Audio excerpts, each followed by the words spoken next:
കാലം പൊലിക്കും വഴിപാടുമാത്രം താലപ്പൊലിക്കുള്ള വിശിഷ്ടകർമ്മം താലപ്പൊലിക്കുള്ളൊരു ചിട്ടവട്ടം താലപ്പൊലിക്കാർ വിരചിച്ചു മുന്നം അമ്പയ്ക്കു മുമ്പായൊരു പെൺപിറന്നോരമ്പോട് മുമ്പിട്ടു നടന്നിടേണം പ്ലാപ്പിള്ളി വീട്ടിൽ പെടുവോരു വേണം കോപ്പിട്ടു പോയി കുത്തുവിളക്കു കാട്ടാൻ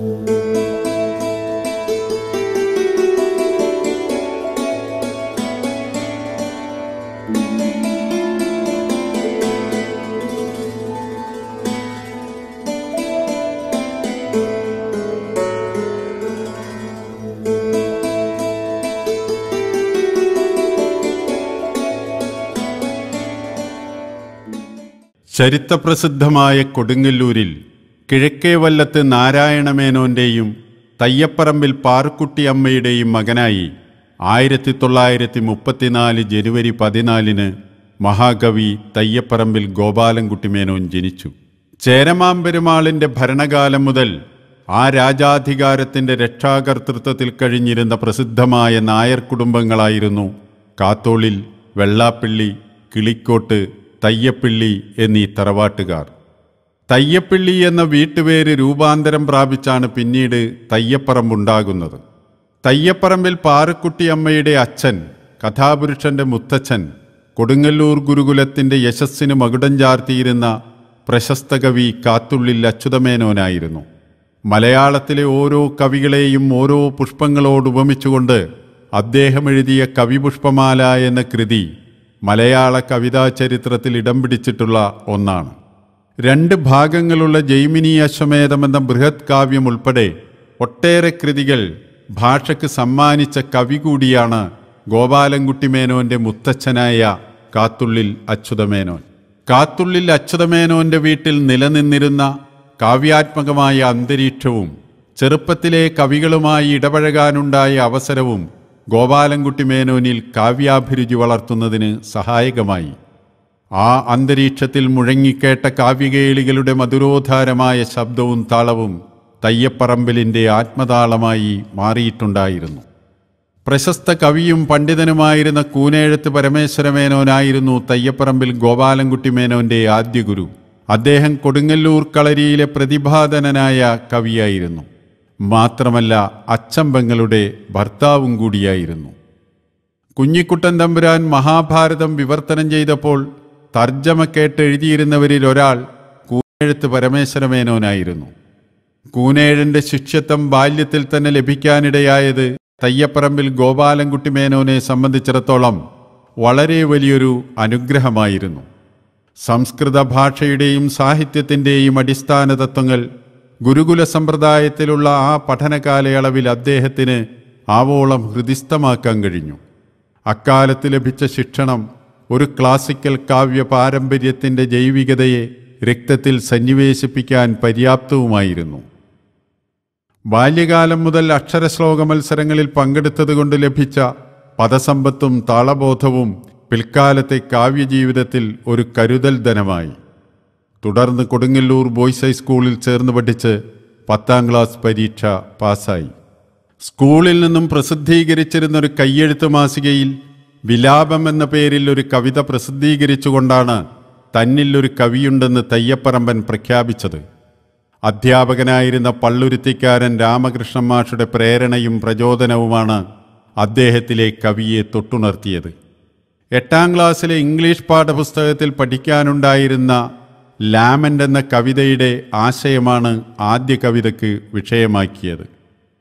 ഹൃദയാന്തരാളത്തിൽ വേരുകളാഴ്ത്തിയ കവിത്വത്തിൻ്റെ ഒരു ചെറുചെടി വളർന്ന് പന്തലിച്ച് പുഷ്പിച്ച് നറുമണം പരത്താൻ ഏറെ നേരമെടുത്തു എങ്കിലും അതിൻ്റെ ഹൃദ്യമായ ഗന്ധം എന്നെന്നും ഭാഷയുടെ അന്തരീക്ഷത്തെ സുഗന്ധപൂരിതമാക്കിക്കൊണ്ടിരിക്കുകയാണ്.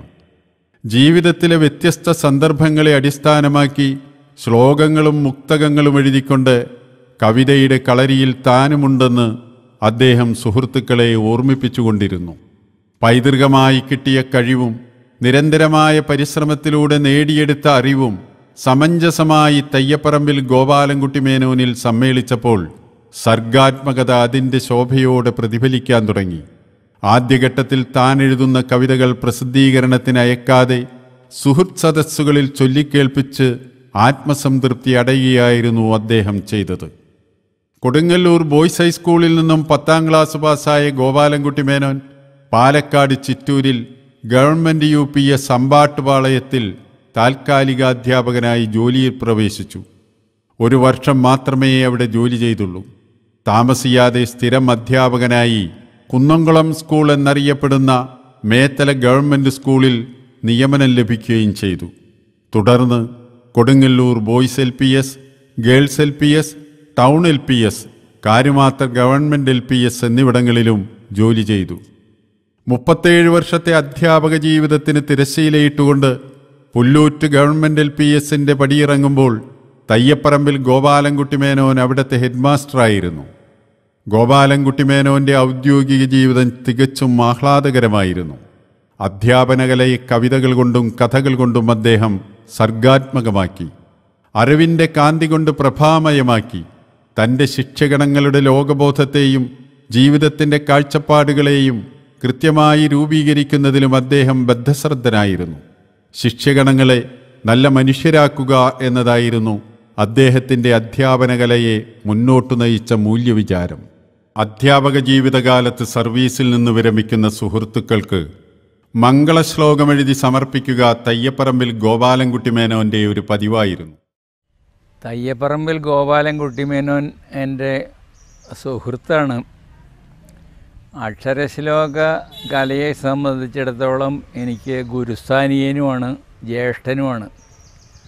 ആ നിലയ്ക്ക് ഞാൻ അദ്ദേഹത്തെ വളരെയേറെ സ്നേഹിക്കുകയും ആദരിക്കുകയും ചെയ്യുന്നുണ്ട്. അദ്ദേഹത്തെക്കുറിച്ച് എന്തെങ്കിലും പറയാൻ എത്രമാത്രം അർഹനാണ് ഞാനെന്ന് അറിഞ്ഞുകൂടാ. എന്നാലും ഇന്ന് അദ്ദേഹത്തെക്കുറിച്ച് എന്തെങ്കിലും പറയാൻ കഴിയുന്ന കുറച്ച് പേരിൽ ഒരാൾ ഞാനാണെന്ന് അഭിമാനിക്കുന്നു. എന്തുകൊണ്ടോ സംസ്കൃത വൃത്തത്തിൽ നിന്ന് മലയാള കവിത വഴിതിരിഞ്ഞ് മാറിത്തുടങ്ങിയ ഘട്ടത്തിലാണ് ഗോപാലൻകുട്ടി മേനോൻ അതിനെ മുറുകെ പിടിച്ചത്. പങ്കനേത്ര വിലാപം അദ്ദേഹത്തിന് കണ്ണ് കാണാതിരുന്നപ്പോൾ, കണ്ണ് കാണാം പക്ഷെ വേണ്ടത്ര കാഴ്ചയില്ലാതെ വന്നപ്പോൾ കൊടുങ്ങല്ലൂർ ഭഗവതിയോട് തൻ്റെ കണ്ണുകളെ കാഴ്ചയുള്ളതാക്കി മാറ്റി തരണമെന്ന് പ്രാർത്ഥിക്കുന്ന ഒരു കൃതിയാണ്. ചുരുക്കത്തിൽ അതാണ് അതിൻ്റെ ഉള്ളടക്കം. പങ്കനേത്ര വിലാപം തനിക്ക് കണ്ണ് കാണാത്ത സ്ഥിതിയിൽ അദ്ദേഹം സദൃശമായ ഒരു ചുറ്റുപാടിൽ എഴുതിയ കൃതിയാണ്. എല്ലാം സംസ്കൃത ശ്ലോകങ്ങളാണ്. സംസ്കൃതത്തിലെ വിവിധ വൃത്തങ്ങൾ കൈകാര്യം ചെയ്യുന്നതിൽ മേനോന് പ്രത്യേക വൈഭവമുണ്ട്. മംഗളശ്ലോകങ്ങളോടൊപ്പം ജീവിതത്തിൻ്റെ വ്യത്യസ്ത രംഗങ്ങളിൽ വിജയം നേടിയ കലാകാരന്മാർ, സാഹിത്യകാരന്മാർ, ചിത്രകാരന്മാർ, രാഷ്ട്രീയ നേതാക്കൾ എന്നിവരെ അനുമോദിച്ചും നൂറുകണക്കിന് ഗീതങ്ങളും ശ്ലോകങ്ങളും എഴുതുകയുണ്ടായി. തയ്യപ്പറമ്പിൽ ഗോപാലൻകുട്ടി മേനോൻ്റെ സാഹിത്യ ജീവിതം എന്നെ വല്ലപ്പോഴും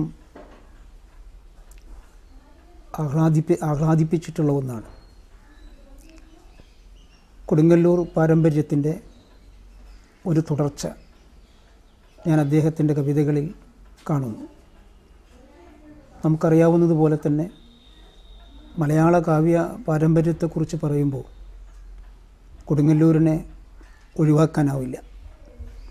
മൺമണി കവിതകളും തമ്പുരാൻ്റെ കവിതകളും അതിനെ തുടർന്ന് പല മഹാരഥന്മാരുടെയും സാഹിത്യ ജീവിതവുമെല്ലാം കൂടിക്കലർന്ന് കിടക്കുന്ന ഒരു പാരമ്പര്യമാണ് കൊടുങ്ങല്ലൂരിനുള്ളത്. ആ പാരമ്പര്യത്തിൻ്റെ ഒടുവിലത്തെ കണ്ണി എന്ന് ഗോപാലൻകുട്ടി മേനോനെ പലരും വിശേഷിപ്പിക്കാറുണ്ട്.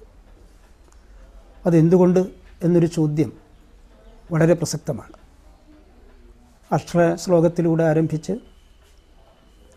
അദ്ദേഹം ധാരാളം മുക്തകങ്ങൾ എഴുതിക്കൊണ്ടിരിക്കുന്നു.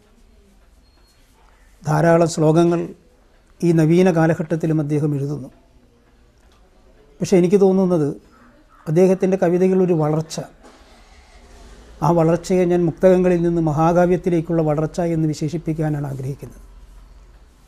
ആ മുക്തകങ്ങൾ പലപ്പോഴും സാമൂഹ്യമായ അതുപോലെ തന്നെ ജീവിതവ്യമായ അനുഭവങ്ങളാണ് ഉൾക്കൊള്ളുന്നത്. മഹാകാവ്യത്തിലേക്ക് വരുമ്പോൾ വിവേകാനന്ദൻ്റെ ജീവിതം വളരെ ഭംഗിയായി അദ്ദേഹം ആവിഷ്കരിക്കുന്നു. ഗോപാലൻകുട്ടി മേനോനെ ഓർക്കുമ്പോൾ അതൊരു പാരമ്പര്യത്തെ ഓർക്കുന്നതിന് തുല്യമാണ്.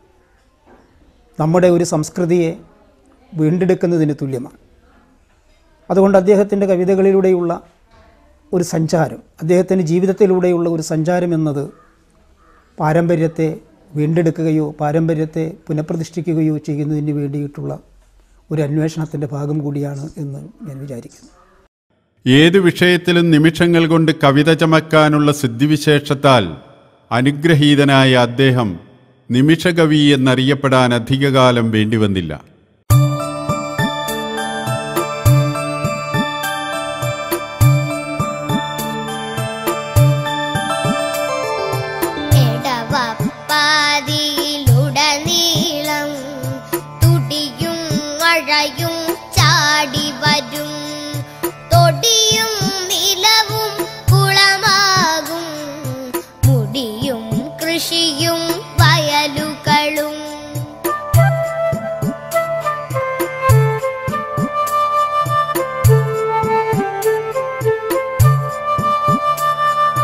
മുകളിൽ കാറുകളുയരുമ്പോൾ പകരും തിരതൻ വിരുതെല്ലാം ജലമുയരും പടി ചാടുമ്പോൾ തുലയും കരയും വഴിമാറും.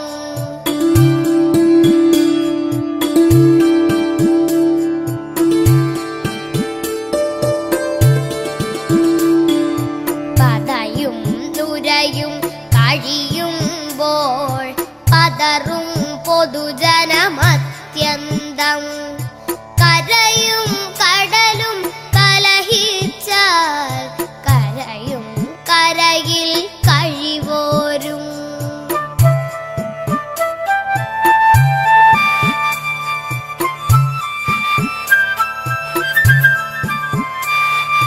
കടലിൽ മണ്ണുകളിളകുമ്പോൾ ഒടുവു സുനാമിക്കിടയാകാം. പുതിയ സുനാമി പിറക്കാതെ ക്ഷിതിതല മധുലം വാഴട്ടെ. പുതിയ സുനാമി പിറക്കാതെ ക്ഷിതിതല മധുലം വാഴട്ടെ.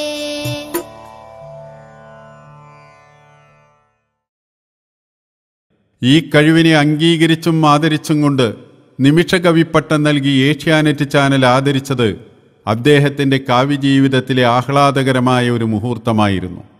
തൻ്റെ കാവ്യജീവിതത്തിന് കിട്ടിയ ആദ്യത്തെ അംഗീകാരമാണിതെന്ന് ഗോപാലൻകുട്ടി മേനോൻ അനുസ്മരിക്കുന്നു. പിറന്നാളുകളും ഷഷ്ടിപൂർത്തികളും സപ്തതിയും ശതാഭിഷേകവുമെല്ലാം മേനോൻ്റെ സാഹിത്യപ്പൂവാടിയിൽ വിടർത്തിയ കുസുമങ്ങൾക്ക് കണക്കില്ല. 1957 മെയ് 2 തയ്യപ്പറമ്പിൽ ഗോപാലൻകുട്ടി മേനോൻ വിവാഹിതനായി. അഷ്ടമിച്ചിറയിലെ പാലാരിൽ തങ്കഞ്ചി മേനോനായിരുന്നു വധു. അരനൂറ്റാണ്ടുകാലം നീണ്ടുനിന്ന ആഹ്ലാദകരമായ ആ ദാമ്പത്യ ജീവിതത്തിൽ 5 മക്കൾക്ക് ജന്മമേകാൻ അവർക്ക് കഴിഞ്ഞു. സൂപ്രണ്ട് ഓഫ് പോലീസായി സർവീസിൽ നിന്നും വിരമിച്ച രാധാകൃഷ്ണൻ, നാരായണൻകുട്ടി, രമാദേവി, രമണി, രമേശൻ എന്നിവരാണ് മക്കൾ. കൽപ്പന, ജയലക്ഷ്മി, ഓടമ്പള്ളി ബാലൻ മേനോൻ, ജയപ്രകാശ്, ശ്രീലത എന്നിവരാണ് മരുമക്കൾ. 2008 ഒക്ടോബർ 8 സഹധർമ്മിണിയായ തങ്കം ഈ ലോകത്തോട് വിട പറഞ്ഞു. തൻ്റെ നിത്യജീവിതത്തിന് മാത്രമല്ല കാവ്യജീവിതത്തിനു കൂടി തണലേകിയിരുന്ന സഹധർമ്മിണിയുടെ വേർപാട് അദ്ദേഹത്തെ ഏറെ ദുഃഖിതനാക്കി. ഒരു പുതിയ കാലത്തിൻ്റെ കവിതയെക്കുറിച്ച് നല്ല ബോധമുള്ളൊരു കവിയാണ് ഗോപാലൻകുട്ടി മാഷ്. പക്ഷേ അല്ല, അദ്ദേഹത്തിൻ്റെ കവിതകളിൽ നിന്ന് തന്നെ ഒരു സൂചനകൾ എന്താണ് പുതിയ കാലത്തിൻ്റെ കവിതയുടെ ഒരു അതെങ്ങനെയാണ് ആളുകളോട് സംവദിക്കുന്നതെന്നും എന്താണ് അതിൻ്റെ ഒരു രീതിശാസ്ത്രം എന്നൊക്കെ ശരിക്കും ബോധമുണ്ടായിട്ടും ഒരു 150-200 വർഷത്തെയൊക്കെ പഴക്കമുള്ള ആ കാവ്യരീതിയിലേക്കാണ് അദ്ദേഹം ബോധപൂർവമുള്ളൊരു അടുക്കൽ, അതിനെ വളരെ അടുപ്പിച്ച് നിർത്തുന്ന ഒരു രീതിയാണ് ഇദ്ദേഹത്തിൻ്റെ കവിതകളിലുള്ളത്. അദ്ദേഹത്തിൻ്റെ കവി പക്വമാല എന്നൊരു കൃതി. അപ്പോൾ എല്ലാത്തരം കാവ്യസമ്പ്രദായങ്ങളും വെൺമണിക്കളരി ഉപയോഗിച്ചിരുന്ന എല്ലാ കാവ്യസമ്പ്രദായങ്ങളും ഒരുപാട് വിവർത്തനം ചെയ്തിട്ടുണ്ട്. ഒരുപാട് സംസ്കൃതി മഹാകാവ്യം എഴുതിയിട്ടുണ്ട്, ഖണ്ഡകാവ്യം, ധർമ്മോപദേശങ്ങൾ, ഇങ്ങനെയൊക്കെ എഴുതിയ കൂട്ടത്തിൽ പുതിയൊരു രീതിയും കൂടെ അദ്ദേഹം എഴുതിയതാണ് ഈ കവി പക്വമാല. അത് വെൺമണി കവിതകളുടെ തന്നെ ഒരു സ്വാഭാവിക പരിണാമമാണെന്നാണ് തോന്നുന്നത്. ഇങ്ങനെ കവികളെ പൂക്കളായിട്ടും പക്ഷികളായിട്ടും കഥാപാത്രങ്ങളൊക്കെ ആയിട്ട് പുരാണങ്ങളിലെയും ഇതിഹാസങ്ങളിലെയൊക്കെ കഥാപാത്രങ്ങളൊക്കെ ആയിട്ട് സങ്കല്പിച്ച് കവികളെ വിലയിരുത്തുന്ന ഒരു സമ്പ്രദായം. അപ്പം അന്ന് കവിത ഒരുപാട് ഇങ്ങനെ കവിത ഉണ്ടാകട്ടെ എന്ന് പറഞ്ഞിട്ടാണ് തമ്പുരാനൊക്കെ, കുഞ്ഞുകുട്ടൻ തമ്പുരാനൊക്കെ ഇങ്ങനെ ഒരുപാട് പേരെ കൊണ്ട് വിവർത്തനം ചെയ്തിരുന്നതും എഴുതാൻ പ്രേരിപ്പിച്ചിരുന്നതും. അങ്ങനെ കവിത ഒരുപാട് ഉണ്ടായി കഴിയുമ്പോൾ സ്വാഭാവികമായിട്ടും അതിൻ്റെ ഒരു വിലയിരുത്തലും കൂടെ ആവശ്യമുണ്ട്. അദ്ദേഹം എഴുതിയിട്ടുള്ളത് ഈ കവി പക്വമാല എന്ന് പറഞ്ഞാൽ നമ്മൾ അദ്ദേഹത്തിൻ്റെ രീതിയിൽ തന്നെ എഴുതുന്നവരെ, ഗോപാലൻകുട്ടി മാഷ പോലെ തന്നെ അക്ഷരശ്ലോകത്തിന് വേണ്ടി കവിതയുണ്ടാക്കി എഴുതിയ അത്തരം കവികളെയാണ് എടുത്തിട്ട് ഓരോ പഴങ്ങളുമായിട്ട് ഇങ്ങനെ പറയുന്നത്. അത് നമുക്ക് കൊടുങ്ങല്ലൂർ തന്നെ പരിചയമുള്ള ഒരുപാട് പേരുണ്ട്. അതിൽ ചന്ദ്രശേഖരൻ, പീതാംബരൻ, ചന്ദ്രശേഖര വാര്യർ, അങ്ങനെ പറഞ്ഞു വന്ന് കുറച്ച് സ്ത്രീ കവികളുണ്ട്. പിന്നെ അതിൽ കുറച്ച് പ്രസിദ്ധരായ കവികൾ എന്ന് പറഞ്ഞാൽ വിഷ്ണുനാരായണൻ നമ്പൂരിയും സുഗതകുമാരിയും ഉണ്ട്. അവരുണ്ട്. ഇവരൊക്കെ അദ്ദേഹത്തിന് ഏറ്റവും പറയുന്നുണ്ട്, ഞാൻ എൻ്റെ രുചിക്കനുസരിച്ച് എൻ്റെ സ്വാദിൽ വന്ന കവികളെയാണ് ഞാൻ പറയുന്നതെന്ന്. അപ്പോൾ തൻ്റെ സ്വാദിൽപ്പെട്ടതെന്ന് പറഞ്ഞാൽ ഈ പുതിയ കവികളൊന്നുമല്ല, ആ പഴയ രീതിയിൽ തന്നെ സാമ്പ്രദായിക രീതിയിൽ എഴുതി വന്ന, അല്ലെങ്കിൽ ഒരു ലീലാലോലമായൊരു മനസ്സോടുകൂടി എഴുതിയ ആ കവികളെയാണ് എടുത്തിട്ടുള്ളത്. പിന്നെ തന്നെ ഇഷ്ടമുള്ളൊരു പഴം മാങ്ങയാണെന്നാണ് തോന്നുന്നത് ഇദ്ദേഹത്തിന്, മാമ്പഴം. അക്ഷരശ്ലോകകലയിൽ അദ്വിതീയനാണ് തയ്യപ്പറമ്പിൽ ഗോപാലൻകുട്ടി മേനോൻ. മഹാകവി കാത്തുള്ളിൽ അച്യുതമേനോൻ സ്മാരക സമിതിയുടെ ആഭിമുഖ്യത്തിൽ 21 വർഷമായി അക്ഷരശ്ലോക മത്സരം സംഘടിപ്പിച്ചുകൊണ്ട് ഈ കാവ്യലീലയെ നിലനിർത്തുന്നതിന് നേതൃപരമായ പങ്കുവഹിക്കുന്നത് തയ്യപ്പറമ്പിൽ ഗോപാലൻകുട്ടി മേനോനാണ്. തയ്യപ്പറമ്പിൽ ഗോപാലൻകുട്ടി മേനോന്റെ രചനകൾ പുസ്തകരൂപത്തിൽ പ്രസിദ്ധീകരിക്കപ്പെടുന്നത് വളരെ വൈകിയാണ്. വേദങ്ങളിലും വ്യാകരണങ്ങളിലും പാരംഗതനായിരുന്ന ഭർതൃഹരിയുടെ നീതിശതകത്തിൻ്റെ വൃത്താനുവൃത്ത പരിഭാഷ പ്രസിദ്ധീകരിച്ചുകൊണ്ടാണ് തൻ്റെ ഭാഷാവൈഭവത്തെ അദ്ദേഹം സഹൃദയലോകത്തിന് ബോധ്യപ്പെടുത്തിയത്. ഞാൻ ആദ്യമായിട്ട് കാത്തുള്ളിൽ അച്യുതമേനോൻ്റെ ഒരു ശ്ലോകം തന്നെ ചൊല്ലിക്കൊണ്ടാണ് ഇത് ഉദ്ഘാടനം ചെയ്യുന്നത്.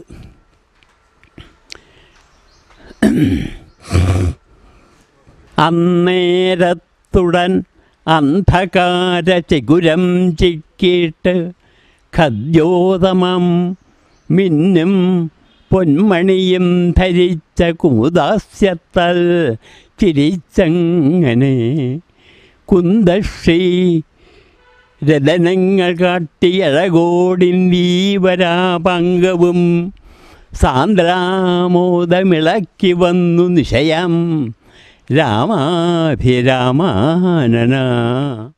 തുടർന്ന് ഭർതൃഹരിയുടെ തന്നെ വൈരാഗ്യശതകവും ശൃംഗാരശതകവും പരിഭാഷപ്പെടുത്തിയതോടെ തയ്യപ്പറമ്പിൽ കൂടുതൽ ശ്രദ്ധേയനായി. ധ്വനിപ്രധാനമായ ഭർതൃഹരിയുടെ കവിതകളെ അതിൻ്റെ അർത്ഥവും മനോഹാരിതയും ഒട്ടും ചോരാതെ വിവർത്തനം ചെയ്ത കഥാപുരുഷനെ പ്രശസ്ത കവി NK ദേശം വിശേഷിപ്പിച്ചത് കേരള ഭർതൃഹരി എന്നാണ്. തയ്യപ്പറമ്പിൽ ഗോപാലൻകുട്ടി മേനോന്റെ പ്രശസ്തമായ ഖണ്ഡകാവ്യമാണ് ഭംഗനേത്രവിലാപം. 123 ശ്ലോകങ്ങളാണ് ഈ കൃതിയിലുള്ളത്. ഒരു കണ്ണിൻ്റെ കാഴ്ച നഷ്ടപ്പെട്ട കവി തൻ്റെ ഇഷ്ടദേവതയായ കൊടുങ്ങല്ലൂർ ഭഗവതിയുടെ തിരുമുമ്പിലർപ്പിക്കുന്ന നിവേദന ദൈവേദ്യമാണിത്. കാഴ്ച നഷ്ടപ്പെട്ട ഒരാളുടെ തീവ്ര ദുഃഖവും കഷ്ടപ്പാടുകളും വിവിധ ചികിത്സാനുഭവങ്ങളും മനോഹരമായിട്ടാണ് ഈ കൃതി ആവിഷ്കരിക്കുന്നത്. മലയാളത്തിൽ പ്രചാരം നേടിയ സംസ്കൃത വൃത്തങ്ങളിൽ താരതമ്യേന കൂടുതൽ സംഗീതാത്മകമായ ഒന്നാണ് പുഷ്പിതാഗ്ര. ലഘുമയമായ ഗണങ്ങൾ ഏറുകയാൽ നല്ല പദസമ്പത്തും കാവ്യപ്രതിഭയും ഉള്ളവർക്ക് മാത്രമേ ഈ വൃത്തം അതിൻ്റെ സൗന്ദര്യത്തോടുകൂടി വഴങ്ങുകയുള്ളൂ. ഭംഗനേത്ര വിലാപം പുഷ്പിതാഗ്ര വൃത്തത്തിലാണ് തയ്യപ്പറമ്പിൽ ഗോപാലൻകുട്ടി മേനോൻ ആവിഷ്കരിച്ചിട്ടുള്ളത്. തയ്യപ്പറമ്പിൽ ഗോപാലൻകുട്ടി മേനോൻ്റെ കവിത സാഹിത്യം എന്ന് പറയുന്നത് ഒരു സാംസ്കാരിക സ്ഥാപനം എന്ന നിലയിൽ പതുക്കെ പതുക്കെ മങ്ങലേറ്റുകൊണ്ടിരിക്കുന്ന, അല്ലെങ്കിൽ അതിൻ്റെ ഒരു പ്രഭാവത്തിന്, അതിൻ്റെ ഒരു അധീശതയ്ക്ക് അല്പമൊക്കെ മങ്ങലേറ്റുകൊണ്ടിരിക്കുന്ന ഒരു കാലത്താണ് ചർച്ച ചെയ്യപ്പെടുന്നത് ഇന്ന്. കവിതയിലാണ് അദ്ദേഹത്തിൻ്റെ സംഭാവനകൾ ഏറെ ഉള്ളത്. നമുക്കറിയാം, ഭാരതീയ സാഹിത്യ രൂപങ്ങളിൽ കവിത ഏറ്റവും പഴക്കമുള്ള, അതേസമയം ഏറ്റവും വൈവിധ്യമുള്ള, ആഖ്യാന വൈവിധ്യമുള്ള ഒരു സാഹിത്യ രൂപമാണ്. സ്വാഭാവികമായിട്ടും അതിൻ്റെ തദ്ദേശീയമായിട്ടുള്ള, ഇപ്പോൾ 1900 തൊട്ട് എടുത്ത് നോക്കിയാൽ മലയാളത്തിലെ കവിത വളരെ വെളിച്ചത്തിൽ നമുക്ക് കാണാൻ കിട്ടുന്ന ചരിത്രത്തിൽ വളരെ സജീവമായിട്ട് ഉണ്ട്. അത് വെച്ച് നോക്കുമ്പോൾ അദ്ദേഹത്തിൻ്റെ കാവ്യ അഭിരുചി പ്രധാനമായിട്ടും പഴയ ഒരു നിയോ ക്ലാസിക് ഭാവുകത്വവുമായിട്ട് കലർന്നാണ് കിടക്കുന്നതെന്ന് നമുക്ക് മനസ്സിലാക്കാം. മറ്റൊന്ന്, അദ്ദേഹം പരീക്ഷിച്ച അല്ലെങ്കിൽ അദ്ദേഹം കൂടുതലായി അഭിരമിച്ച കാവ്യരചന രീതി അല്ലെങ്കിൽ ആ ആഖ്യാന തന്ത്രങ്ങളേറെയും ആദ്യകാലത്തെ മലയാള കവിതയിലെ തന്നെ ആ നിയോ ക്ലാസിക് ആഖ്യാന സമ്പ്രദായങ്ങളോടാണ് അദ്ദേഹം ചേർന്ന് നിൽക്കുന്നത്. ഒറ്റ ശ്ലോകങ്ങളായാലും മംഗള ശ്ലോകങ്ങൾ, പ്രശസ്തി ശ്ലോകങ്ങൾ, ചില ദേവതാസ്തുതികൾ ഒക്കെയായിട്ട് അത് കിടക്കുകയാണ്. മിക്കവാറും എല്ലാം തന്നെയും വൃത്തബദ്ധമായ രചനകളായിട്ടാണ് അദ്ദേഹം രചിച്ചിട്ടുള്ളത്. അത് നോക്കുമ്പോൾ നമുക്ക് ഇന്ന് ഏറ്റവും പ്രധാനമായിട്ട് എടുത്തു പറയേണ്ട ഒരു കാര്യം എനിക്ക് തോന്നുന്നു, അദ്ദേഹം ഈ കൊടുങ്ങല്ലൂർ പ്രദേശത്തിരുന്നു കൊണ്ട് വളരെ ദീർഘകാലം ഇവിടെ തന്നെ ജീവിക്കുകയും ഇവിടുത്തെ സാംസ്കാരിക രംഗങ്ങളിൽ ഇടപെടുകയൊക്കെ ചെയ്ത ഒരാളെന്നുള്ള നിലയ്ക്ക് കൊടുങ്ങല്ലൂരിൻ്റെ ഒരു സാംസ്കാരിക രേഖ എന്ന് വേണമെങ്കിൽ അദ്ദേഹത്തിൻ്റെ ഒറ്റ ശ്ലോകങ്ങളെ ഒന്നാകെ എടുത്തു നോക്കുമ്പോൾ നമുക്ക് വിശേഷിപ്പിക്കാൻ കഴിയും. അതിന് കാരണം, ഒന്ന്, അദ്ദേഹം കൊടുങ്ങല്ലൂരിൻ്റെ ഈ ഭൂമികയെ, അതിൻ്റെ ഒരു സ്ഥലഭൂമികയെ തന്നെ അദ്ദേഹത്തിൻ്റെ കവിതയിൽ കാര്യമായിട്ട് പരിഗണിക്കുന്നുണ്ട്. അരവാക്കുളം, ദളവാക്കുളം പോലത്തെ കുളങ്ങൾ, കൊടുങ്ങല്ലൂരിൻ്റെ സവിശേഷമായിട്ടുള്ള ഈ ഇടവഴികൾ, ഇവിടുത്തെ കൊടുങ്ങല്ലൂർ കാവ്, താലപ്പൊലി, അത്തരം കാര്യങ്ങളെല്ലാം അദ്ദേഹത്തിൻ്റെ കവിതയിൽ വരുന്നുണ്ട്. കൂടാതെ കൊടുങ്ങല്ലൂരിനെ ഒരു സാംസ്കാരിക ദേശമാക്കി ഉയർത്തുന്നതിൽ വലിയ പങ്കുവഹിച്ച പ്രധാനപ്പെട്ട ആളുകളെല്ലാം അദ്ദേഹം തൻ്റെ കവിതയിൽ കൊണ്ടുവരാൻ ശ്രമിക്കുന്നുണ്ട്. അത് പലപ്പോഴും അവർ മരിച്ചപ്പോഴാകട്ടെ, അല്ലെങ്കിൽ അവർക്ക് എന്തെങ്കിലുമൊക്കെ തരത്തിലുള്ള പുരസ്കാരങ്ങൾ ലഭിക്കുമ്പോഴൊക്കെ അദ്ദേഹം എഴുതിയിട്ടുള്ള ചില പ്രശസ്തി ശ്ലോകങ്ങളും എല്ലാം ഇതിൻ്റെ ഒരു കൂട്ടത്തിൽ നമുക്ക് പറയാൻ കഴിയും. അതിൽ എം.എൻ. വിജയൻ മാഷ് മരിച്ചപ്പോൾ കേരളം മുഴുവൻ അറിയപ്പെടുന്ന വലിയ ചിന്തകനും സാഹിത്യ നിരൂപകനും ഒക്കെ ആയിരുന്ന എം.എൻ. വിജയൻ മാഷ് മരിച്ചതിൻ്റെ പിറ്റേ ദിവസം അദ്ദേഹത്തിൻ്റെ വീട്ടിൽ ചേർന്ന അനുസ്മരണ യോഗത്തിൽ ഈ തയ്യപ്പറമ്പിൽ ഗോപാലൻകുട്ടി മാഷ് എഴുതിയ കവിത അദ്ദേഹത്തിൻ്റെ കയ്യിൽ ഉണ്ടായിരുന്നു. ഞാൻ അദ്ദേഹത്തിൻ്റെ അടുത്താണ് ഇരുന്നത്. അപ്പോൾ ഞാനത് അങ്ങനെ കാണുകയുണ്ടായി. ആർക്കും ക്യാമറ ചേർത്ത് വെച്ച് സാധിക്കാ മരണം എന്ന് പറയുന്ന വരിയിൽ തുടങ്ങുന്ന ഒരു കവിതയായിരുന്നു അത്. അങ്ങനെ ഒരേ സമയം അദ്ദേഹം ഈ നിയോ ക്ലാസിക് കാവ്യ ഘടനയിൽ നിൽക്കുമ്പോഴും പ്രമേയപരമായിട്ട് സമകാലികമാകാനുള്ളൊരു ശ്രമവും കൂടി അദ്ദേഹം നടത്തിയിട്ടുണ്ട്. മലയാള കവിതയുടെ പരിണാമങ്ങൾക്കിടയിൽ മഹാകാവ്യങ്ങളും ഖണ്ഡകാവ്യങ്ങളും പതുക്കെ പതുക്കെ അപ്രത്യക്ഷമായിക്കൊണ്ടിരിക്കുന്ന ഒരു കാവ്യസന്ധിയിൽ ചെറിയ ഭാവഗീതങ്ങൾ മാത്രമാണ് കവിത എന്നൊരു കാഴ്ചപ്പാട് എഴുത്തുകാരിലും സഹൃദയരിലും രൂപപ്പെട്ടിട്ടുണ്ട്. ആ കാഴ്ചപ്പാടിനെ ഇക്കവിതയിലൂടെ തിരുത്താനാണ് തയ്യപ്പറമ്പിൽ ശ്രമിച്ചത്. ദുർബലമായ കാൽപ്പനിക ലോലതയ്ക്കെതിരെ തൻ്റെ നീണ്ട കവിതകൾ കൊണ്ട് പ്രതിരോധം തീർത്ത NV കൃഷ്ണവാര്യരെ പോലെ മറ്റൊരു തരത്തിൽ തനത് കവിതയുടെ പ്രതിരോധവും വീണ്ടെടുപ്പുമാണ് ഈ കാവ്യത്തിലൂടെ തയ്യപ്പറമ്പിൽ നടത്തുന്നതെന്ന് NK ദേശം അഭിപ്രായപ്പെട്ടത് വളരെ പ്രസക്തമാണ്. ആധുനിക കവിതയുടെ മലവെള്ളപ്പാച്ചിലിൽ പഴയ കാവ്യസംസ്കാരം മണ്ണടിഞ്ഞുകൊണ്ടിരിക്കുമ്പോൾ അതിൻ്റെ പ്രതാപങ്ങൾ നിശേഷം നശിക്കാത്ത വിധത്തിൽ പൈതൃകത്തിൻ്റെ വിത്തുകൾ ഇനിയും ഈ മണ്ണിൽ മുളപൊട്ടാൻ കാത്തുകിടക്കുന്നു എന്ന് വിളംബരം ചെയ്യുന്നൊരു കൃതിയാണ് ദൈവയോഗം. ഒരു നാൾ കടലിനു മതമിളകിയപ്പോൾ നാം അതിന് പേരുകൊടുത്തു സുനാമി. മനുഷ്യനിർമ്മിതമായ എല്ലാ ശക്തിദുർഗങ്ങളെയും കടപുഴക്കിക്കളഞ്ഞ സുനാമിയുടെ ഉഗ്രതാണ്ഡവം പശ്ചാത്തലമാക്കി എഴുതിയ ഒരു കൃതിയാണ് ദൈവയോഗം. 7 ദിനരാത്രങ്ങൾ തിരമാലയുടെ താരാട്ടുപാട്ട് കേട്ട് സാഗരശയ്യയിൽ സുരക്ഷിതമായി കഴിഞ്ഞ് ജീവിതത്തിലേക്ക് തിരിച്ചു വരുന്ന ഒരു കുഞ്ഞിൻ്റെ കഥ പറയുന്ന ദൈവയോഗം ഹൃദ്യമായ ഭാവനകളുടെ കേളീരംഗമാണ്. തയ്യപ്പറമ്പിൽ ഗോപാലൻകുട്ടി മേനോൻ്റെ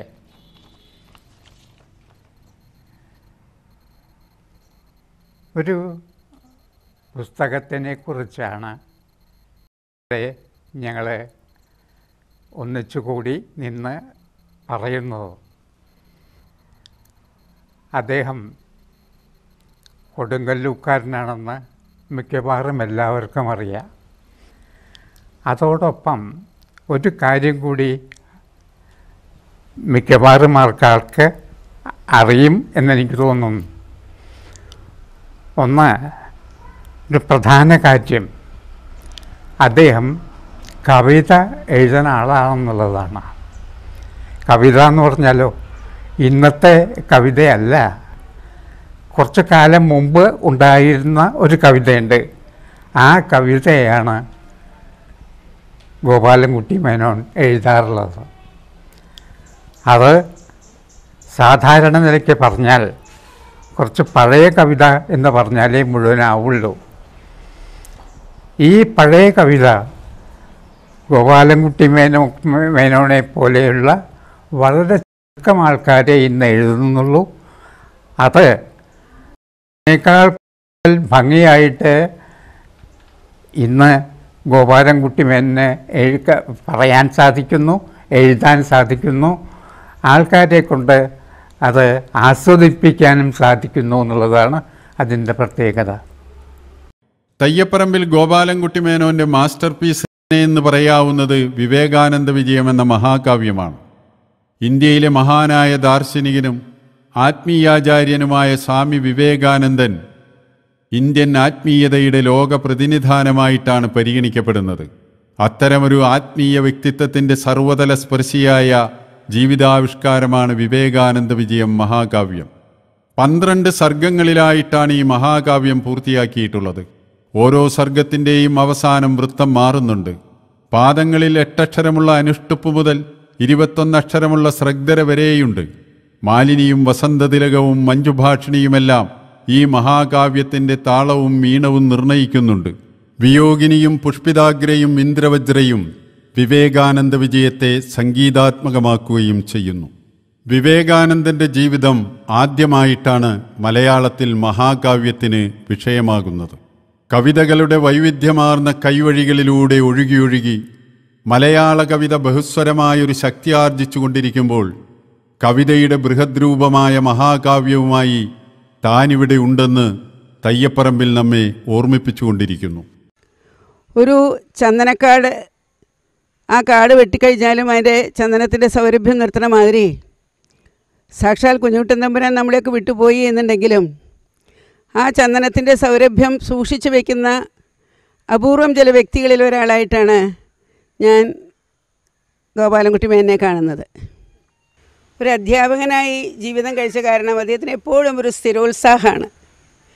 ഏതൊരു പരിപാടിക്ക് വിളിച്ചാലും എത്ര വയ്യെങ്കിലും അദ്ദേഹം ഓടിയെത്തി ആ സാന്നിധ്യം കൊണ്ട് തന്നെ നമ്മളെ അനുഗ്രഹിക്കും.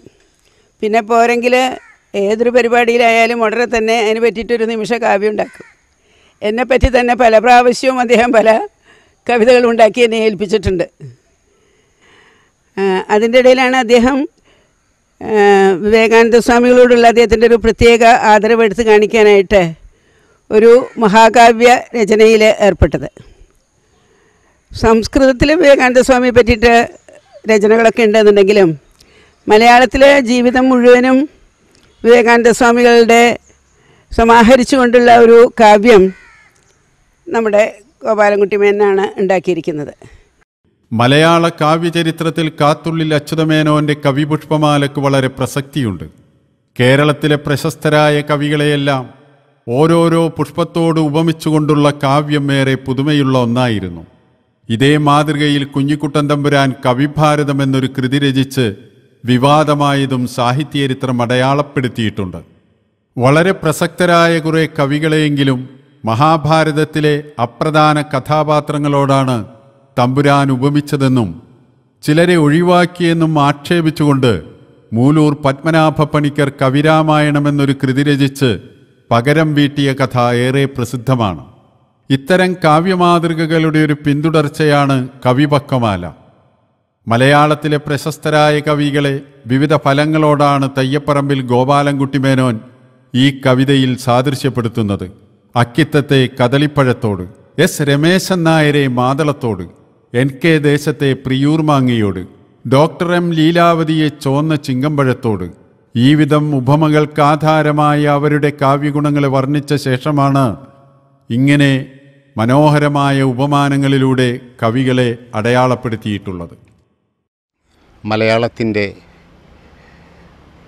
പ്രത്യേകിച്ച് കൊടുങ്ങല്ലൂരിൻ്റെ ശ്രേഷ്ഠമായ കാവ്യപാരമ്പര്യത്തിൽ മഹത്തായ അടയാളങ്ങൾ ഉണ്ടാക്കിയ ശ്രേഷ്ഠ കവിയാണ് ഗോപാലൻകുട്ടി മാഷ്. ഇന്ന് ഉത്തരാധുനിക ഈ കാലത്ത് നിന്ന് കവിതയെ ആഴത്തിൽ മനസ്സിലാക്കുകയും അതിൻ്റെ ഔന്നിത്യം തിരിച്ചറിയുകയും ചെയ്ത അദ്ദേഹത്തിനെ പോലുള്ള ഒരുപാട് വ്യക്തികൾ, മലയാളത്തിൽ അങ്ങോളം ഇങ്ങോളമുള്ള വ്യക്തികൾ പണിതുയർത്തിയ ആ കാവ്യ തറയിൽ തന്നെയാണ് ഈ ഉത്തരാധുനിക കവിതയും നിലനിൽക്കുന്നത് എന്നുള്ളതാണ്. കാരണം നമുക്കറിയാം, വലിയ കവികൾ ചെയ്ത സംഭാവനകളുടെ തുടർച്ചയാണ് ഇന്നത്തെ ഈ കവികൾക്ക് കിട്ടിയ സ്വാതന്ത്ര്യവും കവിതയിൽ അർപ്പിതമായ ഒരു വളരെ സ്വതന്ത്രമായ ഒരു കാവ്യരീതി ഉപയോഗിക്കാനുള്ള സ്വാതന്ത്ര്യവുമെല്ലാം കിട്ടുവാൻ ഇങ്ങനെ ഈ പാരമ്പര്യം കാത്തുസൂക്ഷിച്ച ഈ കവികളുടെ സംഭാവനകൾ ഒട്ടനവധിയാണ്. അതിൽ ശ്രേഷ്ഠനായ ഒരാളാണ് കൊടുങ്ങല്ലൂർക്കാരനായ ഗോപാലൻകുട്ടി മാഷ്. കവനകൗമുദിയിൽ പ്രസിദ്ധീകരിച്ച 700ഓളം സൃഷ്ടികൾ സമാഹരിച്ചതാണ് കവനമാല എന്ന കൃതി. വ്യത്യസ്ത വർണ്ണങ്ങളിലുള്ള നൂറുകണക്കിന് മുത്തുകൾ കൊണ്ട് കൊരുത്തെടുത്തൊരു മനോഹരമായ മാല്യം പോലെയാണ് കവനമാല എന്ന കൃതി. ഈ കൃതിയിൽ ഖണ്ഡകാവ്യങ്ങളുണ്ട്, ചരമഗീതങ്ങളുണ്ട്, ആശംസാഗീതങ്ങളും പ്രശംസാ ശ്ലോകങ്ങളുമുണ്ട്, ബഹുവിധ വിഷയത്തെ അധികരിച്ചുള്ള കവിതകളുമുണ്ട്. വേർപാടിൻ്റെ വേദനയിലുണ്ടാകുന്ന അണമുറിയാ പ്രവാഹമാണ് ചരമഗീതങ്ങൾ. താൻ സ്നേഹിച്ചിരുന്ന, ആരാധിച്ചിരുന്ന വ്യക്തി എന്നേക്കുമായി ഈ ഭൂമിയിൽ നിന്നും വിട പറയുമ്പോഴുണ്ടാകുന്ന വിരഹവേദന ഓർമ്മകളെ തൊട്ടുണർത്തും. ഓർമ്മകളും സങ്കടങ്ങളും ഒരുമിച്ചൊഴുകുന്നൊരു നദി രൂപപ്പെടുകയാണിവിടെ. ഈ കാവ്യനദിയിലെ അക്ഷരജലത്തിൽ ഏറെ കണ്ണീരുപ്പ് കലർന്നിട്ടുണ്ട്. സുകുമാരഴീക്കോടും കൊടുങ്ങല്ലൂർ അമ്മണിയമ്മയും ഗുരു ഗോപാലകൃഷ്ണനും പ്രൊഫസർ MN വിജയനും ഈ ലോകത്തോട് വിട പറഞ്ഞപ്പോൾ ഗോപാലൻകുട്ടി മേനോൻ ചരമഗീതങ്ങൾ എഴുതി. ആത്മസുഹൃത്തുക്കളായ സംസ്കൃത പണ്ഡിതൻ ശങ്കുണ്ണിക്കുട്ടൻ്റെയും ശ്രീദേവി ടീച്ചറുടെയും മരണമുൾപ്പെടെ കാവ്യചരിത്രത്തിൻ്റെ ഭാഗമാക്കി മാറ്റി. ONVയ്ക്കും P ഭാസ്കരനും കുഞ്ഞുണ്ണി മാഷിനും അവരുടെ കാവ്യവിജയങ്ങളിൽ ആശംസ നേർന്നുകൊണ്ട് ശ്ലോകം നിർമ്മിച്ചു. ജീവിതത്തിൻ്റെ വ്യത്യസ്ത മേഖലകളിൽ വിജയം നേടിയ സാധാരണ മനുഷ്യരെക്കുറിച്ചും അദ്ദേഹം ഒരുപാട് എഴുതി. അവരെ അനുമോദിച്ചും ആശീർവദിച്ചും മംഗളം നേർന്നും എഴുതിയ ഒട്ടേറെ ശ്ലോകങ്ങളും ഇതിലുണ്ട്. ഒരു പുരുഷായുസ് കൊണ്ട് എഴുതി തീർക്കാൻ പറ്റാത്തതാണ് മഹാഭാരതം എന്ന് പറയുന്ന മഹാ ഇതിഹാസം എന്നാണ് ആധുനികരുടെ അഭിപ്രായം. അത്രയും വലിയ ഇതിഹാസം വെറും 3 വർഷം കൊണ്ട് മലയാളത്തിലേക്ക് പദാനുപദമായി വിവർത്തനം ചെയ്ത കവിയാണ് കൊടുങ്ങല്ലൂർ കുഞ്ഞിക്കുട്ടൻ തമ്പുരാൻ. ആ ഒരു മഹാപാരമ്പര്യം കൊടുങ്ങല്ലൂരിന് എന്നും ഉണ്ടായിരുന്നു. ഇവിടുത്തെ കൊടുങ്ങല്ലൂർ കളരിയിൽ നിമിഷ കവിതയും ഒക്കെ എഴുതിയിരുന്ന കവികളെ സംബന്ധിച്ചിടത്തോളം കവിതാ രചന എന്ന് പറയുന്നത് ശ്വാസോച്ഛ്വാസം പോലെ അത്ര നൈസർഗികമായൊരു കാര്യമായിരുന്നു. അവർക്ക് ഏത് കാര്യവും ശ്ലോകരൂപത്തിൽ അവതരിപ്പിക്കാൻ അനായാസമായ കൈത്തഴക്കം ഉണ്ടായിരുന്നു. അതിൻ്റെ സമകാലിക പ്രതിനിധിയാണ് ഈ കവി. സത്യത്തിൽ അദ്ദേഹത്തിൻ്റെ നേത്രഭംഗം നേരിട്ട ദുഃഖമായാലും അതുപോലെ ഭൂകമ്പം നേരിട്ടപ്പോഴുള്ള പ്രതികരണമായാലും എല്ലാം കാവ്യരൂപത്തിലാണ് അവതരിപ്പിക്കുന്നത്. സത്യത്തിൽ നമ്മളെ സംബന്ധിച്ചിടത്തോളം, ഇന്നത്തെ ആധുനികനെ സംബന്ധിച്ചിടത്തോളം അത്രയും പേഴ്സണലായ അനുഭവങ്ങൾ കവിതയിൽ എഴുതുമ്പോഴുള്ളതുപോലെയുള്ള വൈകാരികത അല്ല. അതിന് പകരം അദ്ദേഹം വളരെയേറെ ഈ ശ്ലോകരചന പാഠവത്തിലാണ് ശ്രദ്ധിക്കുന്നതെന്ന് കാണാം. ഇതും ആ കൊടുങ്ങല്ലൂർ കളരിയുടെ ഒരു പ്രത്യേക സ്വഭാവമായിരുന്നു എന്ന് പറയാം. ആ നിയോ ക്ലാസിക് പാരമ്പര്യത്തിൻ്റെ ഒരു പ്രത്യേകതയാണത്. പ്രമേയത്തിനേക്കാൾ ഇവർ ആ ഒരു കവിതയുടെ ക്രാഫ്റ്റിലാണ് എപ്പോഴും ശ്രദ്ധിക്കുന്നത്. അപ്പോൾ എന്ത് മനസ്സിൽ ആശയം വന്നാലും അതിനെ കാവ്യരൂപത്തിലാക്കാൻ പറ്റുന്ന ഒരു അനായാസത ഇദ്ദേഹത്തിൻ്റെ കവിതകളിൽ, ഗോപാലമേനോൻ്റെ കവിതകളിൽ നമുക്ക് കാണാൻ പറ്റുന്നുണ്ട്. അന്ന് ഭാഷാഭൂഷണി സഭയൊക്കെ നമ്മുടെ കാലത്ത് ഏറ്റവും അധികം കാവ്യരചനാ മത്സരങ്ങളൊക്കെ നടന്നിരുന്നു. മലയാള കവിത പല പടവുകളിലൂടെയാണ് ഇന്ന് എത്തിയതെന്ന് കാണാം. അതിൽ ശ്രദ്ധേയമായ ഒരു പടവാണ് ഈ കൊടുങ്ങല്ലൂർ കളരിക്കാരുടെ ഈ കവിതാ മത്സരങ്ങൾ. അപ്പോൾ അവരെ സംബന്ധിച്ചിടത്തോളം കുറച്ച് സമയം കൊണ്ട് തന്നെ ഏതിനെയും കവിതാ രൂപത്തിലാക്കാൻ പറ്റും. അന്ന് സംസ്കൃതത്തിൽ പണ്ടേ ഉണ്ടായിരുന്ന സുഭാഷിത രൂപത്തിലുള്ള കവിതകൾ ഇദ്ദേഹം എഴുതിയിട്ടുണ്ട്. എം.എൻ. വിജയമാഷും ഭരത് ഗോപിയൊക്കെ മരിക്കുമ്പോൾ ചരമശ്ലോകങ്ങൾ എഴുതിയിട്ടുണ്ട്. ധാരാളം മംഗള ശ്ലോകങ്ങൾ എഴുതിയിട്ടുണ്ട്. ഇതൊക്കെയും മുക്തകങ്ങൾ ധാരാളമായി എഴുതിയിട്ടുണ്ട്. ഇതൊക്കെയും നമ്മുടെ ആ കൊടുങ്ങല്ലൂർ കളരിയുടെ ബാക്കി പത്രങ്ങളായിട്ട് നിലനിൽക്കുന്നു. ഒരു കാലഘട്ടത്തിലെ മനുഷ്യരെക്കുറിച്ച്, അവർ വ്യാപരിച്ചിരുന്ന മണ്ഡലങ്ങളെക്കുറിച്ച്, അവരുടെ സവിശേഷ വ്യക്തിത്വങ്ങളെക്കുറിച്ച് പഠിക്കാൻ ആഗ്രഹിക്കുന്നവർക്ക് തയ്യപ്പറമ്പിൽ ഗോപാലൻകുട്ടി മേനോൻ്റെ ഈ രചനകൾ ഒരു പാഠശാലയാണ്, വിശേഷിച്ചും ഭാഷാ വിദ്യാർത്ഥികൾക്ക്. ആദരണീയനായ തയ്യപ്പറമ്പിൽ ശ്രീ ഗോപാലൻകുട്ടി മാഷെക്കുറിച്ച് ഒരു ഡോക്യുമെൻ്ററി വരുമ്പോൾ മാഷിൻ്റെ കാവ്യ ജീവിതത്തെ മാത്രമല്ല അതടയാളപ്പെടുത്തുന്നത്, തികച്ചും പ്രാക്തനമായ ശൈലിയിൽ ആയിരക്കണക്കിന് കവിതകൾ ഒരു സാധകം പോലെ, ഒരു അനുഗ്രഹം പോലെ എഴുതുകയും അതിൻ്റെ പ്രസിദ്ധീകരണമോ ഇന്ന് മലയാള കവിതയിൽ കാണുന്ന തരത്തിലുള്ള അഭിനിവേശങ്ങളൊന്നും തന്നെ ഇല്ലാതെ കവിതയോടുള്ള അദമ്യമായൊരു ആഗ്രഹം കാരണം മാഷിത്തരത്തിൽ കവിതകൾ ഇങ്ങനെ ആയിരക്കണക്കിന് കവിതകൾ എഴുതി കൂട്ടുകയാണ്. ഈ കവിതകളെല്ലാം എഴുതുമ്പോൾ തന്നെ കൊടുങ്ങല്ലൂരിൻ്റെ സാംസ്കാരികവും സാമൂഹികവും രാഷ്ട്രീയവുമായ ഒരു പരിച്ഛേദം മാഷിൻ്റെ കവിതകളിൽ എല്ലാം തെളിഞ്ഞു കിടക്കുന്നുണ്ട്. കൊടുങ്ങല്ലൂരിൽ ജനിച്ച് കേരളത്തോളം ഭാരതത്തോളം വളർന്ന വലിയ വലിയ മഹാരഥന്മാരെ തൻ്റെ കവിതകളിലൂടെ അടയാളപ്പെടുത്തുക വഴി കൊടുങ്ങല്ലൂരിൻ്റെ ഒരു സാംസ്കാരിക ചരിത്രം തന്നെയാണ് മാഷ് തൻ്റെ കവിതകളിലൂടെ പ്രതിപാദിച്ചിട്ടുള്ളത്. മാഷുമായുള്ള മറ്റ് ബന്ധങ്ങൾ എൻ്റെ അച്ഛൻ്റെ ജ്യേഷ്ഠൻ്റെ സച്ചുമാഷിൻ്റെ സതീർത്ഥ്യനും സുഹൃത്തുമായിരുന്നു മാഷും ടീച്ചറും എൻ്റെ അച്ഛൻ്റെ സുഹൃത്തായിരുന്നു. അതോടൊപ്പം മാഷിൻ്റെ മക്കൾ രമേശ്, നാരായണൻകുട്ടി ഉൾപ്പെടെ സഹോദരി പുത്രിമാരായ കലച്ചേച്ചിയും ലതച്ചേച്ചിയും ഉൾപ്പെടെയുള്ളവരുമായി വളരെ ആത്മസൗഹൃദമുള്ള ഒരു കുടുംബ അംഗം കൂടിയാണ് ഞാൻ. മാഷിൻ്റെ ജീവിതവുമായി ബന്ധപ്പെട്ട് എൻ്റെ ജീവിതത്തിലെ ചില സന്ദർഭങ്ങളിൽ എൻ്റെ സ്ഥാപനം 20 വർഷം മുമ്പ് ഞാൻ സ്ഥാപനം ഉദ്ഘാടനം ചെയ്തപ്പോൾ ഉദ്ഘാടകൻ്റെ സാന്നിധ്യത്തിൽ തന്നെ അവിടെ വെച്ചൊരു കവിത ഭൂമിക എന്ന് പറഞ്ഞ് എനിക്ക് എഴുതി തരികയുണ്ടായി. എൻ്റെ സഹോദരിയുടെ കല്യാണത്തിനും എൻ്റെ അച്ഛൻ്റെ മരണത്തിനും, അച്ഛൻ്റെ മരണശേഷം മാഷ് പിറ്റേ ദിവസം വീട്ടിൽ വന്ന് ഈ കവിത എൻ്റെ കയ്യിൽ ഏൽപ്പിക്കുകയുണ്ടായത്. അച്ഛൻ്റെ ജീവിതവുമായി ബന്ധപ്പെട്ടൊരു 6 പേജോളം വരുന്ന കവിതയാണ്. അച്ഛൻ ആദ്യമായി പോയി തിരുവില്ലാമലയിൽ ജോയിൻ ചെയ്ത, കൊല്ലങ്കോട് ജോയിൻ ചെയ്ത കാലം മുതൽ ഇവരൊരുമിച്ച് ജോയിൻ ചെയ്യാൻ പോകുന്ന മുതലുള്ള ഒരു സന്ദർഭം അതിൽ വെച്ചിട്ടാണ് ആ കവിത മാഷ് എഴുതിയിരിക്കുന്നത്. ആ കവിത എൻ്റെ കയ്യിൽ ഇപ്പോഴും ഞാൻ സൂക്ഷിച്ചു വെച്ചിട്ടുണ്ട്. അപ്പോൾ എന്തായാലും ഇത്തരത്തിലൊരു ഡോക്യുമെൻ്ററി മാഷെക്കുറിച്ച് വരും തലമുറയ്ക്ക് മുന്നിൽ കൊടുങ്ങല്ലൂരിൻ്റെ സാഹിത്യ സംഭാവനകൾ, ഒരു കവി തൻ്റെ കവിതയിലൂടെ ഒരു പ്രദേശത്തിൻ്റെ സമഗ്രമായ ചിത്രം വരച്ചിടുന്നതാണ് മാഷിൻ്റെ കവിതകൾ. അതുമൂലം വരുംകാല തലമുറയ്ക്ക് മുന്നിൽ അടയാളപ്പെടുത്തിയ മാഷിൻ്റെ കാവ്യ ജീവിതത്തെ ഇത്തരമൊരു ഡോക്യുമെൻ്ററി ആക്കാൻ തുനിഞ്ഞ ബക്കർ മാഷോടുള്ള ഒരു നന്ദിയും സ്നേഹവും കടപ്പാടും അറിയിച്ചുകൊണ്ട് മാഷിൻ്റെ കാവ്യ ജീവിതത്തിന് എല്ലാവിധ ഭാവുകങ്ങളും ആശംസകളും നേരുകയാണ്. ഒപ്പം മാഷിന് ആയുരാരോഗ്യ സൗഖ്യവും നേരുകയാണ്. തയ്യപ്പറമ്പിൽ ഗോപാലൻകുട്ടി മേനോൻ്റെ ജ്യേഷ്ഠൻ്റെ മകനാണ് ഞാൻ. അദ്ദേഹത്തിൻ്റെ കവിതകളിൽ ഞാൻ കണ്ടിട്ടുള്ള ഏറ്റവും വലിയ ശ്രേഷ്ഠത ഒന്ന്, അദ്ദേഹത്തിൻ്റെ ദ്രുതകവനം.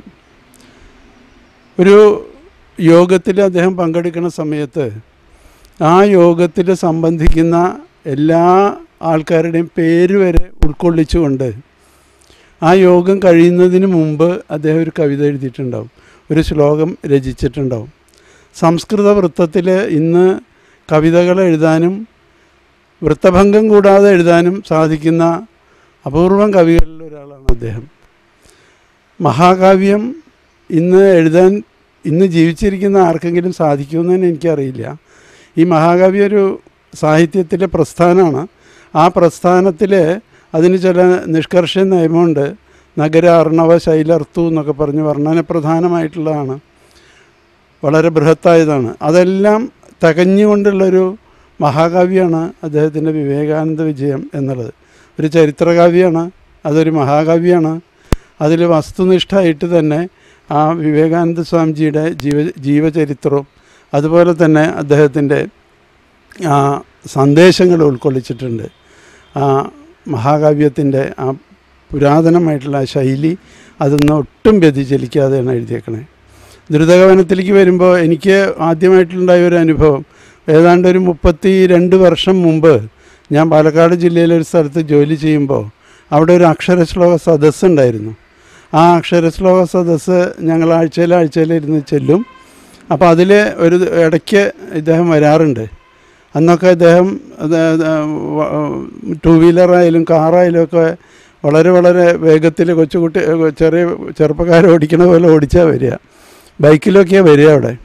അങ്ങനെ വന്ന് കഴിഞ്ഞ് ഞങ്ങളിങ്ങനെ ചൊല്ലും. അപ്പോൾ അതിന് മുമ്പ് കുറച്ച് കാരണന്മാരുടെ കൂടെ നടക്കാൻ പോയിട്ട് വന്നിരുന്നു. അപ്പോൾ ആ അക്ഷരശ്ലോക സദസ്സിൽ അദ്ദേഹം തത്സമയം ഒരു ശ്ലോകം ചൊല്ലി. കണ്ണെത്താത്ത വയൽ പരപ്പും ഇളകിപ്പായും കനാൽ വെള്ളവും മണ്ണിൽ പൊൻവിളയ്ക്കും ഉത്തമ കൃഷിക്കാർ തൻ കുടുംബങ്ങളും കണ്ണിൽ കണ്ടു രസം പറഞ്ഞു രസികന്മാരൊത്തൊരു നാളഹം തിണ്ണം ചെയ്ത സവാരി എൻ്റെ മതിയിൽ മായില്ല കില്ലില്ലതിൽ. അതപ്പോൾ ഉണ്ടാക്കി ചൊല്ലിയൊരു ശ്ലോകമാണ്. ആ ഗ്രാമത്തിൻ്റെ സൗന്ദര്യം മുഴുവനും അതിൽ വന്നേക്കാണ്. അതിൽ ഈ സംസ്കൃത പല വൃത്തങ്ങളിൽ വരുമ്പോൾ അദ്ദേഹത്തിനെ സംബന്ധിച്ചിടത്തോളം എല്ലാ വൃത്തങ്ങളും അദ്ദേഹത്തിന് സ്വാധീനമാണ്. ഈ വാക്കുകളൊക്കെ ഒരു പദപ്രവാഹം മുഴുവനും ആ വൃത്തത്തിൽ കൂടെ ഇങ്ങനെ വരണ കാണാൻ ബഹു രസമാണ്.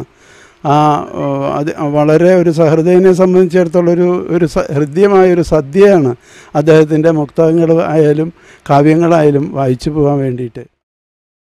ശ്രീ തയ്യപ്പറമ്പിൽ ഗോപാലൻകുട്ടി മേനോനെ ഞാൻ പരിചയപ്പെടുമ്പോൾ എനിക്കുണ്ടായ ഒരു പ്രത്യേക അടുപ്പം അദ്ദേഹം എൻ്റെ അധ്യാപകൻ തയ്യപ്പറമ്പിൽ നാരായണൻകുട്ടി മേനോൻ്റെ അനുജനാണ് എന്നുള്ളതാണ്. ഒരേ സബ് ജില്ലയിൽ ഞങ്ങൾ കുറേ കാലം അധ്യാപകരായി വർക്ക് ചെയ്തു. അതിൽ തന്നെ കൊടുങ്ങല്ലൂർ ഉപജില്ലയിൽ അദ്ദേഹം ഹെഡ് മാസ്റ്ററായി. ഞാനന്ന് ഹെഡ് മാസ്റ്ററാണ്. അപ്പോൾ ഒന്നിച്ചു പ്രവർത്തിക്കാനുള്ള അവസരം ഇഷ്ടം പോലെ ഉണ്ടായിട്ടുണ്ട്. അദ്ദേഹത്തിൻ്റെ സ്കൂളിൽ ബാലസാഹിത്യ സമിതിയുടെ പ്രതിനിധിയായി ഞാൻ പോയി സാഹിത്യ ക്ലാസ്സുകളൊക്കെ എടുത്തിട്ടുണ്ട്.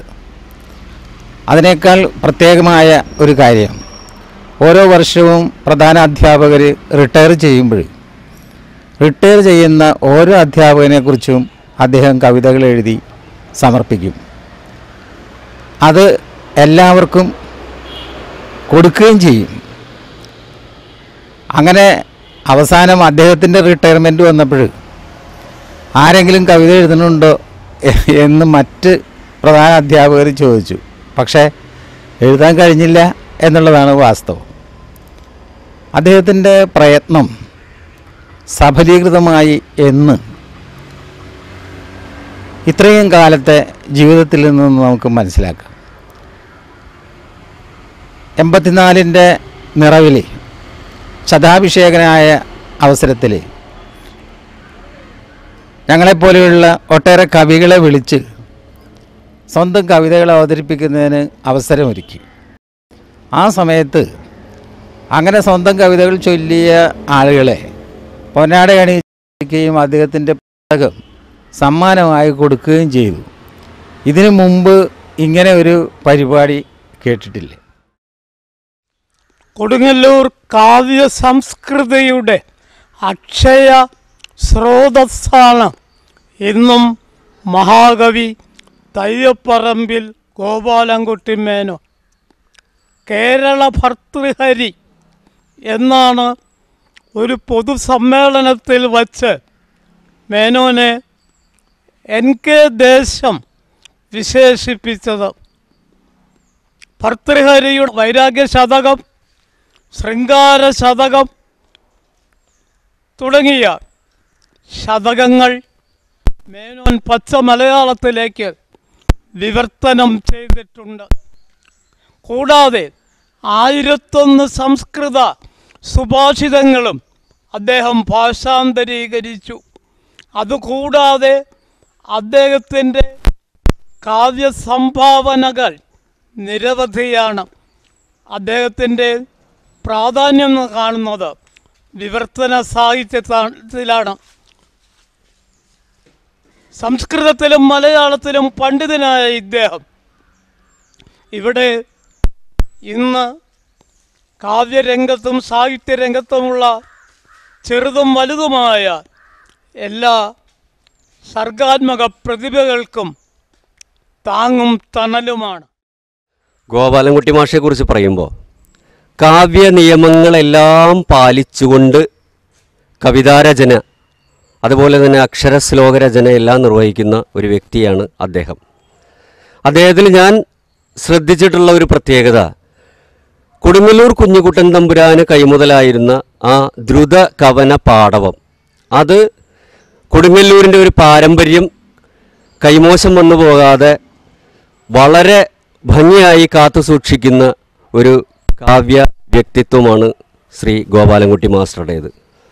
നടന്നുകൊണ്ടിരിക്കുന്ന സംഭവങ്ങൾ ഒരു റണ്ണിങ് കമൻട്രി പോലെ അത് കാവ്യ രൂപേണ അവതരിപ്പിക്കണമെങ്കിൽ അസാമാന്യമായ പാടവം വേണം. തീർച്ചയായിട്ടും സരസദ്രുത കവി കിരീടമണി എന്ന് മുമ്പ് കൊടുങ്ങല്ലൂർ കുഞ്ഞിക്കുട്ടൻ തമ്പുരാന് ചാർത്തി കൊടുത്ത ആ കിരീടം ഇന്ന് കൊടുങ്ങല്ലൂർ ജീവിച്ചിരിക്കുന്ന ഗോപാലൻകുട്ടി മാസ്റ്റർക്കും നമുക്ക് കൊടുക്കുവാനായിട്ട് സാധിക്കുമെന്നാണ് എനിക്ക് അഭിപ്രായപ്പെടാനുള്ളത്. സംസ്കൃതത്തിൽ കുറിക്കപ്പെട്ടിട്ടുള്ള അനേകം സങ്കീർണമായ ആശയങ്ങൾ ഉൾക്കൊള്ളുന്ന പുസ്തകങ്ങളെ വളരെ ലളിതമായ ഭാഷയിലൂടെ ഏതൊരു വിദ്യാർത്ഥിക്കും മനസ്സിലാകുന്ന ശുദ്ധമായ മലയാളത്തിൽ തർജ്ജമ ചെയ്ത് മലയാളിക്ക് മുമ്പിൽ അദ്ദേഹം അവതരിപ്പിച്ചിട്ടുണ്ട്. 85 വർഷം നീണ്ടുനിന്ന ജീവിതയാത്രയിലെന്നും കവിതയുടെ ഒരു പാഥേയം തയ്യപ്പറമ്പിൽ ഗോപാലൻകുട്ടി മേനോൻ കരുതിയിരുന്നു. കാണുന്നവർക്കൊക്കെ അതിൽ നിന്നും വിളമ്പിക്കൊടുത്താലും ഒട്ടും തന്നെ കുറയാതെ ശേഷിക്കുന്ന കവിതയുടെ പഞ്ചാമൃതമായിരുന്നു ആ പാഥേയം നിറയെ. മലയാള കവിതയുടെ വഴിയമ്പലങ്ങളിലാണ് ഈ യാത്രികൻ തൻ്റെ സ്വപ്നങ്ങളെയും ആദർശങ്ങളെയും ആവിഷ്കരിച്ചത്, ഭാവനകൾക്ക് വർണ്ണം ചാലിച്ചെഴുതിയത്, അന്തരാത്മാവിൻ്റെ സംഗീതത്തിന് ചിറകുകൾ നൽകിയത്. തയ്യപ്പറമ്പിൽ ഗോപാലൻകുട്ടി മേനോൻ അദ്ദേഹത്തിൻ്റെ കാവ്യഭൂമിയിലൂടെയുള്ള യാത്ര തുടരുകയാണ്. ഈ യാത്രക്കിടയിലും അദ്ദേഹം പാടിക്കൊണ്ടിരിക്കുകയാണ്.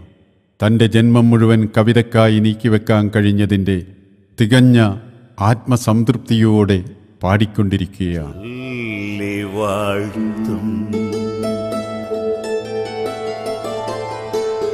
സൗഭാഗ്യമേകുന്നൊരു കൊങ്ങിണിപ്പൂ സൗന്ദര്യ സംവർദ്ധകമായി ധരിച്ച് സംക്രാന്തി സാരസ്വത വിപ്രവർഗം സന്തുഷ്ടരായി